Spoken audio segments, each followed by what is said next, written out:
Hi everyone, welcome to another tutorial on simplifying token management in Postman. As a developer or tester, token management is really time-consuming operations when you are dealing with multiple APIs and API endpoints. So in this video, I will show you two of my favorite tricks using which you can manage these tokens. So without a delay, let's get started. So as if you have been following previous tutorials, we came to the point where we added bunch of case cases for get all cities endpoint and those were here. For now, I have commented those. But one thing to note here is in the authorization section, we have mentioned that the type is inherit auth from parent. So for this request, the collection is parent. So if I come here and if I look at my authorization, this is what gets passed that request in a header in terms of authorization. Now you can see it says type is bearer token because that's what my API is expecting me to pass while making those API calls. So now if I look at the token value is set to something called API key. And as I have been mentioning that in my different tutorials, that this is an environment variable. So if I go to environment here, and if I click here on the current environment that I have selected, this is the key it will pass all the time. So all the children of this parent will inherit that specific token via this mechanism. Now, earlier I showed you that in order to set that token, what you need to do is we have a login endpoint, right? So this is where we also have inherit from. Again, here we have specified inherit auth from log parent, but I think this endpoint does not require that authentication header. Instead, we pass the actual parameters in the body. Again, this is not a good idea or not a standard practice to do something like this, but this is just for the demonstration purpose. So interesting thing to note here is inside the test tab, I'm setting that variable in for the environment from the response. So basically, once the response comes back, I'm passing it and finding the right property on that response and setting that as an API key. So now when I come to this one, get all cities, if I try to execute, because that API key exists, it passes that key in authorization header like this, as you can see here, and it gets validated against that key. Now, you may think that this is a good idea. Every time you want to run this, let's hit login endpoint once, which kind of sets the key and that gets set into environment, which will be leveraged across all these endpoints if we try to execute any of those. But let's say if you have a long running operations, multiple APIs, do you think this is a good idea? I would not go with this approach because you have to keep hitting that endpoint, the login endpoint again and again to make sure the key does not expire while running the, let's say, 100K API endpoints, the key should not expire. And if it expires, then you have to interrupt that operation, click on login, and then resume rest of the endpoints. So in order to avoid that, I have created something called uh, it's nothing that I have named, but you can use this pre-request script to find the better solution to set the token automatically. So this is useful specifically when you have really long running operations where you expect that your API collection will at least run for half an hour and during which you probably have that key getting expired. So there is a JavaScript. Uh, Basically, as I have mentioned, this is just pure JavaScript that you can leverage. So what I have done here is I'm mimicking calling this endpoint, login endpoint, only through pre-request script. So I will not be doing this manual. Instead of clicking here, clicking on send and requesting a token, I'm actually looking at the token and then making sure, I mean, there are two variables in picture here. First is the token and second is the expiration. So so whenever you specify something in pre-request script for any request, that will be executed first. So instead of clicking that login endpoint manually, this performs that operation a little bit intelligently, meaning first it checks a token expiration which exists as an environment variable to the token expiration.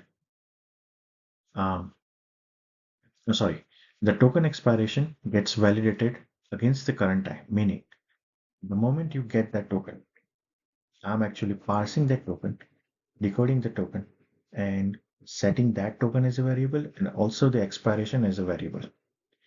And next time when someone runs a request, I'm making sure that the token is not expired. This piece of code inside the if loop is only executed if token is expired. So let me minimize this thing. And as you can see, token expiration exists and token expiration is less than or equal to current time. Again, it's just a validation that says like whether my token got expired or not. And if it is expired, I'm creating the same object that I'm passing it into the login endpoint as body. So no, not here. Get all cities, right? So this is one. And then I'm actually trying to get the base URL again from the collection variable. And then this is another way using which you can make a request. You can actually form a request first. And then once you have the request formed, where you specify your base URL, your target endpoint, type of method, header, body. Once you do that, you can send the request. So basically, before you fire this request, your pre-request script gets executed, which calls this login endpoint, right? And the login endpoint, once it returns the result, I'm actually decoding this JWT token. So if you are not aware about this, Postman by default comes with full of inbuilt libraries, one of them being Crypto.js. So I'm using Crypto.js to decode the token, and all I care about is the JWT token. So out of JWT token, once I parse that, I'm interested in expiration. So once I get to the point where I have my expiration, I'm just setting it as an environment variable. So on each request, basically, so wherever you have specified this pre-request script, it will make sure that I have a token and the token is not expired. So if I hit this right now, it is going to check whether that token exists or not. Okay. And for some reason, I'm getting 401. Let me double check that. Okay. So I was not using the right token. That's where it was giving 401. Now, after fixing that, um, I can click on this send and it kind of sends the right token this time in here, right? And it comes back with 200 response. So this is another way to manage that. So now someone may think that, wait a minute, so do I need to repeat this logic on each request in a pre-request script?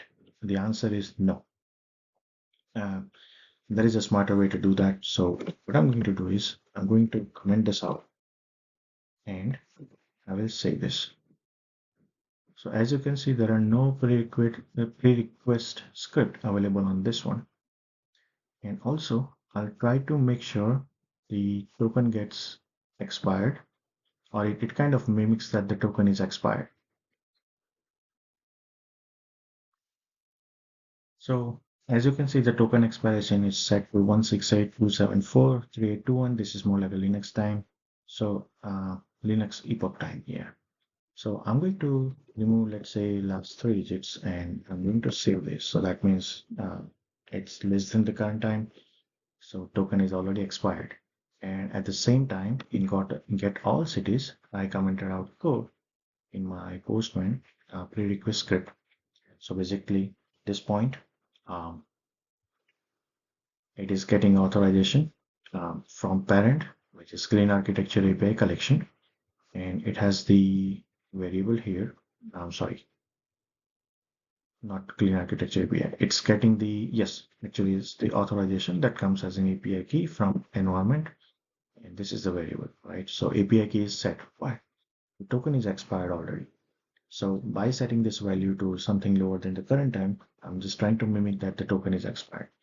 So what happens if I try to execute this? Now, one interesting thing to note here is I have commented this code, but that doesn't mean it does not exist. Actually, I moved this code from this request to this collection. So pre-request script exists at the collection level as well. And that is where I have set this logic. Instead of repeating the logic at individual request, my collection itself contains this pre-request script. So on each execution of individual request, it kind of runs this and make sure that token is there is a valid token and it is not expired. Now, if I try to hit this, and please note that the time set here is 1682743. So the moment I click here, as you can see, there is no logic available on pre-request script, and also the tests are all commented. I'm going to hit send one more time, and if I go back to demo environment, you can see it set the new expiration on the token. So by executing this one endpoint, it went to this parent, which is a collection. It executed this, and by the logic that we have implemented, token was expired, so it requested a new token. And at the same time, it sets two different variables, the token itself and the expiration. And I got the successful response. So this is specifically useful when you have like lots and lots of API requests running and which were supposed to take some time. So you don't have to repeat this operation manually. So if you have any other question or any suggestion, please feel free to put those in the comment box. And thanks for watching. I'll see you in the next one.